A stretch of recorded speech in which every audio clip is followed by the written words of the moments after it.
Shalom anak-anak Miss, anak kelas 6. Kita belajar agama lagi ya nak. Siapkan bukunya. Hari ini kita bernyanyi dari Kidung Jemaat nomor 408. Kita bernyanyi bersama-sama.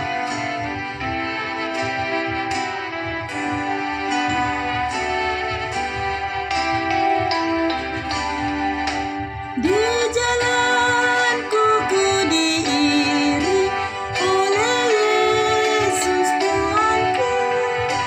Apakah yang kurang lagi jika Dia panduku? Diberi damai surgawi asal imanku teguh.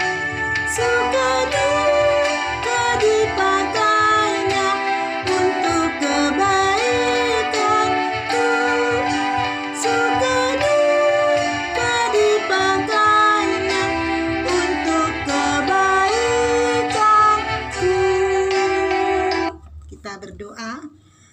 Sungguh kami bersyukur Tuhan Yesus Kristus, hari ini kami boleh sehat dan kuat Bapa. Kami mau belajar firman Tuhan.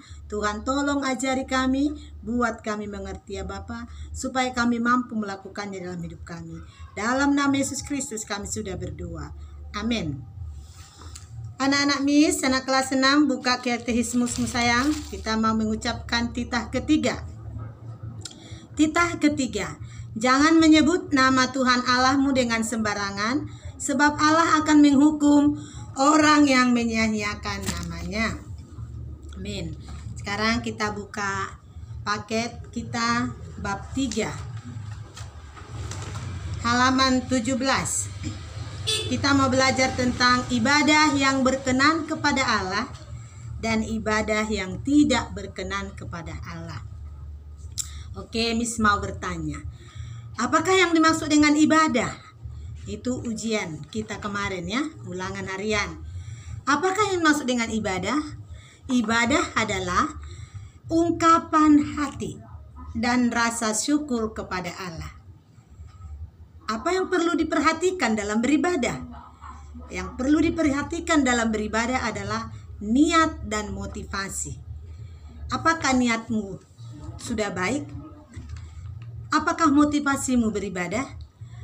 Ada motivasi beribadah yang salah, yaitu supaya dilihat orang lain, supaya dibangga-banggakan orang lain. Ya, itu niat yang salah ya nak. Nah, bagaimana dengan niat yang baik, motivasi yang baik? Yaitu mengucap syukur dari dalam hatinya kepada Tuhan. Beribadah dengan tulus dan ikhlas. Tulus memuji nama Tuhan, tidak harus dipaksa-paksa. Ya, ada anak-anak Miss yang kalau sekolah minggu online masih dipaksa-paksa bersekolah minggu online, harus dibangunkan orang tuanya dulu. Dia tidak dari hatinya, ya. Dia tidak ikhlas. Dia marah-marah. Kalau sekolah minggu marah-marah itu tidak ikhlas ya sayang. Apakah itu ibadah yang berkenan kepada Allah? Ayo, masih ada enggak anak kelas 6? Sudah kelas 6, masih ada enggak yang masih seperti itu? Yang kalau sudah ibadah online, sekolah minggu online, masih dibangunkan orang tuanya, dan setelah dibangunkan harus berantem dengan orang tuanya? Seperti itukah ibadahnya? Nah, itu salah satu contoh ibadah yang tidak berkenan kepada Allah. Tapi kalau ibadah yang berkenan kepada Allah, anak-anak Miss dengarkan, dia sudah tahu besok hari Minggu, hari Sabtunya dia sudah siapkan semuanya. Dan hari Minggu bangun pagi-pagi, dia beribadah dengan baik. Tidak harus dibangunkan orang tuanya, tapi dari dalam hatinya ikhlas, dia menyiapkan semua yang perlu, bahkan menyiapkan diri sendiri, mandi pagi, dan dia duduk manis di depan televisinya atau laptopnya atau handphonenya, baru dia mengikuti ajaran ibadahnya. Itulah ibadah yang diinginkan Tuhan ya nak, harus dari dalam hati ucapan syukurnya ya, tidak dipaksa ya sayang. Oke, ini kita mau belajar ibadah yang berkenan dan yang tidak berkenan. Kita lihat di halaman 19, di situ ada kisah, ada berapa kisah nanti ya, kita dengarkan ya nak. Kisah Kain dan Habel. Kain dan Habel itu adalah bersaudara, kakak dan adik ya. Mereka itu adalah anak dari Adam dan Hawa. Ya, si Kain itu abangnya, si Habel adiknya. Si Kain itu seorang petani dan si Habel seorang penggembala kambing domba. Nah, ketika mereka mau beribadah, mau memberikan persembahannya, dengarkan. Si Kain memberikan sebagian hasil panennya dan si Habel adiknya memberikan buah sulung ya, yang terbaik dari hasil kambing dombanya. Coba dari situ, pengalaman itu kita bisa tahu persembahan siapa yang layak diterima Tuhan. Si Kain memberikan sebagian saja hasilnya, sedangkan adiknya si Habel memberikan yang terbaik, buah sulung dari kambing dombanya. Nah, Allah menerima persembahan adiknya si Habel karena Allah melihat ya, Habel begitu antusias, memiliki motivasi yang baik, niat yang baik untuk memuji nama Tuhan. Ya, si Habel itu memfokuskan dirinya untuk menyenangkan hati Tuhan. Nah, itu yang pertama. Berarti persembahan si Kain tidak diterima. Ibadahnya si Kain tidak diterima. Kenapa? Karena dia tidak dari dalam hatinya ikhlas memberi.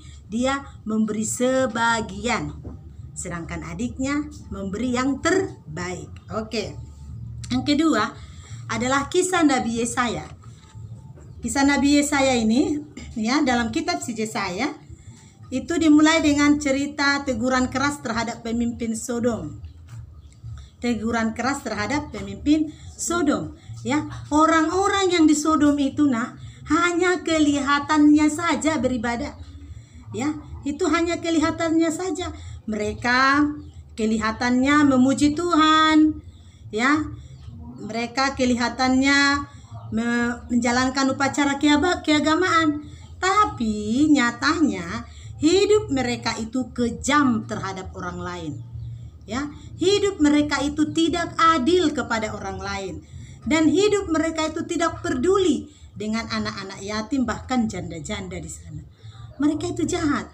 Tapi kalau kita melihat mereka seperti anak baik, ya. Mereka itu sepertinya melakukan keagamaannya dengan baik, ya. Tapi sebenarnya kehidupannya sangat jahat. Itulah kehidupan di kota Sodom. Apakah ibadah seperti itu diterima Tuhan? Oh tidak. Tuhan berkata, oleh orang ini, bangsa ini datang mendekat dengan mulutnya dan memuliakan aku dengan bibirnya saja, ya.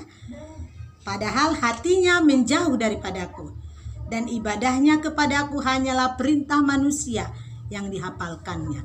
Anak-anak Miss, pernahkah kita seperti itu sayang? Pernahkah kamu seperti itu? Hanya kelihatannya saja kamu pergi beribadah, tapi sampai di gereja kamu jahat sama temanmu. Bahkan kamu menyembunyikan persembahanmu.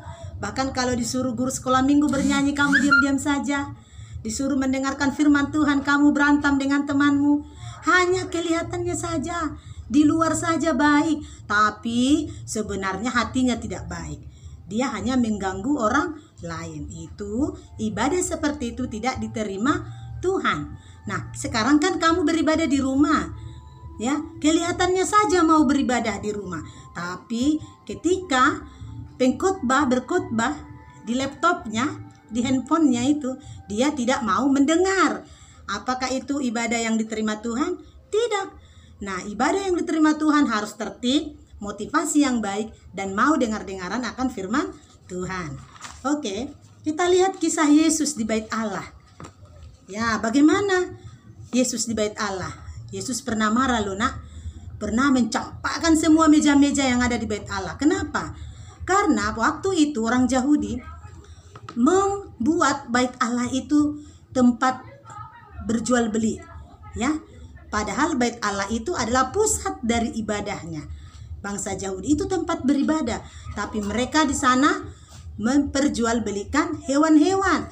Di sana ada meja-meja penukar uang untuk membeli hewan-hewan di sana. Nah, hewan-hewan itu dinaikkan harganya sehingga orang-orang yang mau beribadah membelikan hewan kurban dengan harga yang mahal. Itulah yang membuat Tuhan Yesus marah, sehingga dia membuang semua meja-meja yang ada di sana, mencampakkan semuanya. Karena Tuhan bilang, rumah ini adalah rumah doa. Rumahku ini adalah rumah doa. Ya. Nah, orang-orang jauh di sana yang beribadah kepada Allah itu, apakah ibadahnya diterima Allah? Apakah ibadah seperti itu diterima Allah? Nah, tidak. Karena mereka tidak menghargai rumah ibadah. Mereka menipu teman-temannya yang mau beribadah. Mereka menaikkan harga kurban itu supaya orang-orang yang beribadah membelikan hewan kurbannya lalu dipersembahkan kepada Tuhan. Tuhan tidak menerimanya, ya sayang. Kita lihat kisah Yesus dan pengorbanannya. Ya, di zaman Perjanjian Lama, manusia beribadah kepada Allah, mereka harus membawa kurban. Tapi di zaman Perjanjian Baru, sayang, ya, Yesus sendiri yang menjadi kurbannya. Yesus mengorbankan dirinya sebagai persembahan untuk menyelamatkan seluruh dunia. Inilah bukti cinta Allah kepada manusia. Yesus mati di kayu salib. Ya, Yesus menjadi kurban penghapus dosa dan menunjukkan kepada seluruh dunia bahwa kasih Allah sungguh besar bagi dunia ini. Inilah ibadah yang sejati. Inilah ibadah yang diperlihatkan Tuhan kepada kita. Yesus taat kepada Bapa di surga dengan menjadikan dirinya sebagai kurban persembahan yang hidup. Ya, nak, ia mengorbankan seluruh hidupnya, tubuhnya untuk keselamatan manusia. Sehingga barang siapa yang percaya kepada Yesus, ia akan hidup selama-lamanya. Ia akan mendapatkan kehidupan yang kekal di surga. Oke, kisah Rasul Paulus kita lihat di halaman 21. Kisah Rasul Paulus dan jemaatnya. Ya, kita pun sudah tahu cerita si Paulus, ya nak. Yang dulu dia adalah Saulus yang membunuh orang-orang Kristen. Ya, tapi setelah perjumpaannya dengan Yesus, ya, dia menjadi bertobat. Ya, dia buta. Saulus tinggal 3 hari di kota Damaskus. Di kota inilah kebutaannya disembuhkan oleh Tuhan dan dibaptis oleh Ananias. Dan Paulus memberitakan Yesus dari rumah-rumah ibadah bahwa Yesus adalah anak Allah. Ya, si Paulus menjadi bertobat. Apakah ibadahnya ini diterima Allah? Ya, pasti karena dia sudah bertobat. Nah, ini yang mau Tuhan katakan kepada kita lewat firman Tuhan, supaya kita anak-anak Tuhan Yesus mampu memiliki motivasi yang baik beribadah, supaya ibadah kita diterima oleh Allah. Mengerti firman Tuhan, sayang? Oke, sekarang tutup dulu bukumu. Kita lihat buku kita yang kecil ini, LKS bab 3. Oke, buka soalnya di LKS bab 3, nak. Halaman 11. Jangan ada yang salah soal, ya. Kelas 6 suka sekali salah soal. Miskasi bab 2 dikerjakan bab 3. Sekarang baru bab 3, ya nak. Ibadah yang berkenan dan tidak berkenan kepada Allah. Kita lihat LKS bab 3 halaman 11. Kerjakan soalnya nomor 1 sampai nomor 10. Anak-anak Miss kelas 6, jangan ada nilainya tidak tuntas.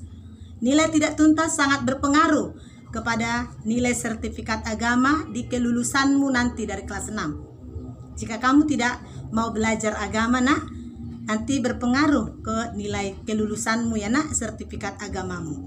Jadi kerjakan dengan baik tugasnya. Ingat, ya nak, jangan ada yang salah tugas, ya. Oke, sekarang kita mau tutup dulu ibadah kita ini, ya sayang. Buka kembali buku Kidung Jemaatmu nomor 408 tadi, ya nak. Oke, kita bernyanyi bersama-sama.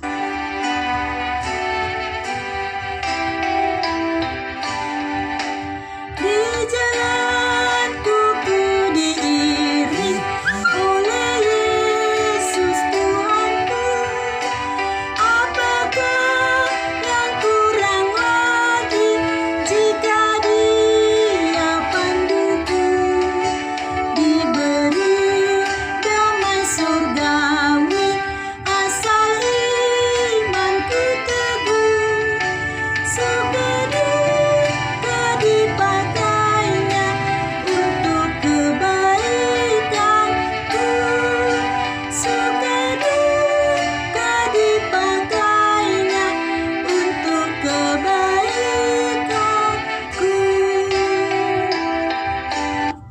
Kita berdoa. Bapa di surga, terima kasih Tuhan Yesus Kristus buat penyertaan-Mu Tuhan. Sampai saat ini kami boleh merasakan kasih Tuhan Yesus. Dan kami tahu Bapa bagaimana ibadah yang sesungguhnya yang Tuhan inginkan dari kami. Ajari kami terus Tuhan dalam hidup kami, supaya hidup kami ini boleh menjadi ibadah yang mulia di hadapan-Mu. Berkati kami Tuhan semuanya, anak-anak kami juga dimanapun Bapa mereka berada, belajar bersama kami. Tuhan Yesus memberkati. Dalam nama Yesus Kristus kami sudah berdoa. Amin.